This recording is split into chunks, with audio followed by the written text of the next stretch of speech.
Ó, 12 minutos, viu, deputado? 10 minutos para a deputada. Foi porque a Maria do Rosário atrapalhou. 10 minutos. Então, ok. Bom, então vou ser bem rápida. Primeiro, deputado Silvio Torres ainda se encontra? Já saiu. Bom, o que ele falou? Que estava desviando do assunto ao falar de empresa estatal não dependente. Bom, ele não deve ter lido o projeto, está aqui no parágrafo 6º. Não se incluem nos limites, no congelamento, despesas com aumento de empresas estatais não dependentes. Por favor, dá para colocar na minha apresentação aí aquela tela que tem a foto do Meirelles? Os senhores deputados receberam o impresso, está na página 8. O senhor Meirelles já conversou com o TCU, estamos propondo, no caso da União, que se adote o mesmo modelo, tá? Já está sendo conversado, já está prevendo aqui na PEC o mesmo modelo que já está sendo implantado em estados e municípios.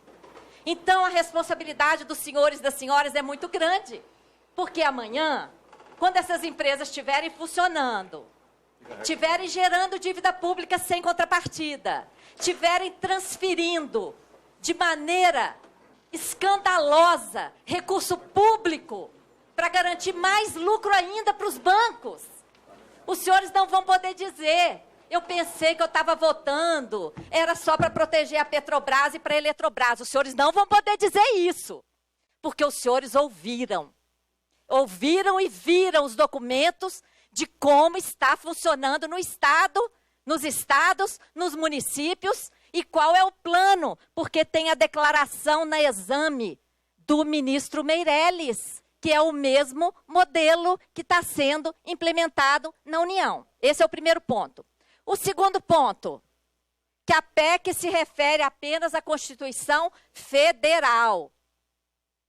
Eu quero crer que todos os parlamentares já leram pelo menos alguma Constituição de algum Estado. Todos os senhores têm obrigação de saber que as Constituições dos Estados Federados é um espelho da Constituição Federal. Então, o que os senhores estão aprovando aqui para a Constituição Federal vai imediatamente se espelhar em todas as constituições estaduais. Isso aumenta brutalmente a responsabilidade dos senhores. Porque hoje, esse esquema que está acontecendo em São Paulo, em Belo Horizonte, em vários outros estados e municípios, é ilegal, pode se abrir processo e tudo mais. Na hora que botar isso aqui na Constituição, vocês dão uma ajeitada. É a mesma coisa, seguinte, está errado, vamos dar um jeito de corrigir?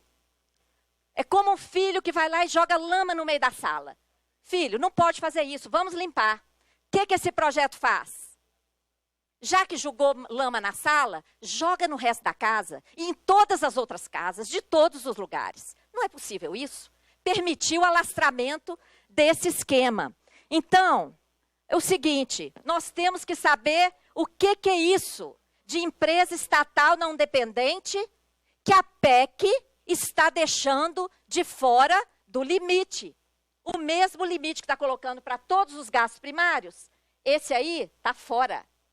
Então, já mostramos a que se refere, tá? E já mostramos aí a foto, bota aquela tela que tem a foto do Meirelles.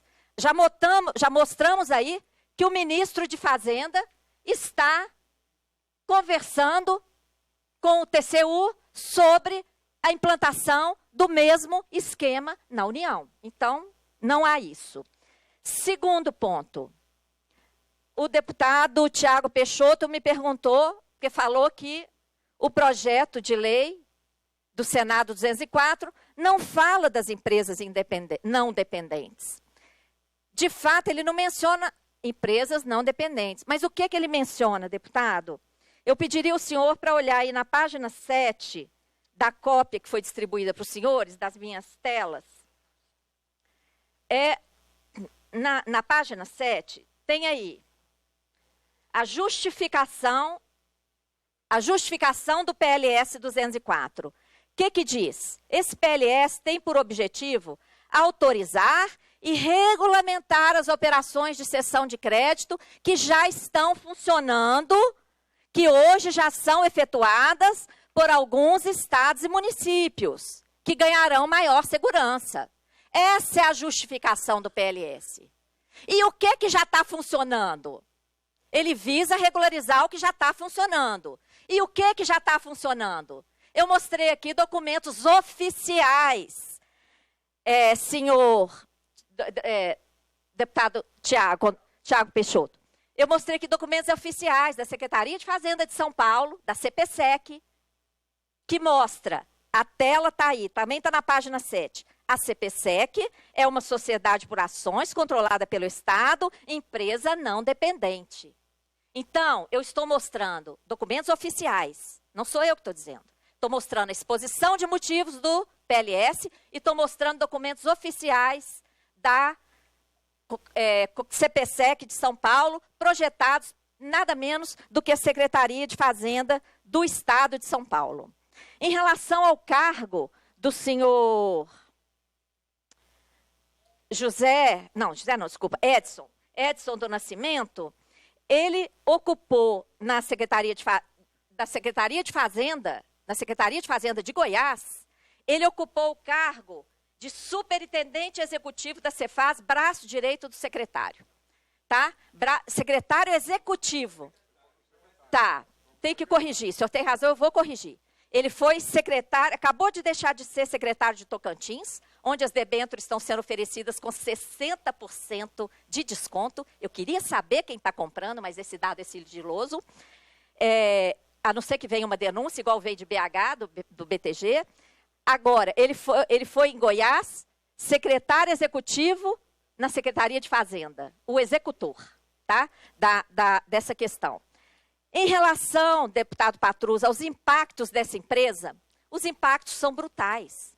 Porque o senhor imagina, quem está emitindo a debênture que é vendida é a empresa. Quem recebe o dinheiro que o investidor privilegiado que comprou paga é a empresa. Só que a empresa tem que pagar os juros, que são maiores do que a parcela anual que a empresa paga. A empresa tem que pagar as consultorias, os custos financeiros, etc, etc. É um rombo muito grande. E isso tem garantia pública. Tem garantia pública, como está também documentada na exposição da Secretaria de Fazenda de São Paulo. Não há dinheiro disponível para isso. De onde vai sair o dinheiro para isso? A PEC 241 está deixando aí, ó, aberta a comporta dos recursos públicos para essas empresas estatais não dependentes. É um esquema brutal, então o impacto é muito forte. Em relação à soberania, qual é a gênese desse modelo? É o FMI. Porque é o mesmo desenho do esquema montado na Europa, onde a empresa EFSF, SA, sediada em Luxemburgo, paraíso fiscal, porque nenhum outro país aceitaria um esquema desse. Ela é uma sociedade de propósito específico, estatal não dependente, os sócios são os países europeus, emite papéis e esses papéis viram dívida. No primeiro ano, a garantia dos países europeus para essa FSF foi 440 bilhões de euros. No segundo ano, já pulou para 780. É isso que vai acontecer aqui. É isso que vai acontecer aqui. Garantia estatal brutal para esse tipo de empresa. Então, não há dúvida de que eu estou tratando de um tema central e mencionado expressamente no texto da PEC, uma benesse que está fora do congelamento, mostrando dados oficiais de como está funcionando esse esquema em estados e municípios, que o PLS 204, que está lá no Senado, está querendo legalizar, e que a PEC 241 quer garantir recursos. Fechou o ciclo, tá? Fechou o ciclo. Eu queria aproveitar a oportunidade para declarar aqui que em momento nenhum eu falei de deixar de pagar a dívida, muito menos em calote. Aliás, eu falei o tempo todo em auditoria, porque não sabemos quem detém os títulos da dívida brasileira. O senhor Murilo Portugal confirmou isso, porque ele repetiu o que eu falei. Repetiu os setores que detêm os títulos da dívida. Os setores. quanto que os bancos têm, quanto que os fundos de pensão têm, quanto que os fundos... São setores. Eu quero saber quem, que banco, que fundo nacional estrangeiro. Porque é um gasto público, arcado por nós. Cadê a transparência dos gastos públicos? Eu pago a dívida, todo mundo aqui paga. Quanto mais pobre, mais paga. E não sabemos para quem pagamos. Então, a única diferença é que os percentuais que o doutor Murilo mencionou são diferentes do meu, porque ele ele esqueceu de incluir 1 trilhão que está no Banco Central, mas não fica no Banco Central. Obrigado, professora Maria Lúcia Fatorelli. Vou terminar a frase, deputado. O Banco Central troca com os bancos nas operações de mercado aberto que correspondem à remuneração da sobra de caixa dos bancos numa política suicida que vem sendo executada pelo Banco Central do Brasil. Obrigado. Obrigado, professora Maria Lúcia Fatorelli. É importante duas coisas. Primeiro, já disse, sou signatário, inclusive, da auditoria da dívida. Segundo, não há aumento de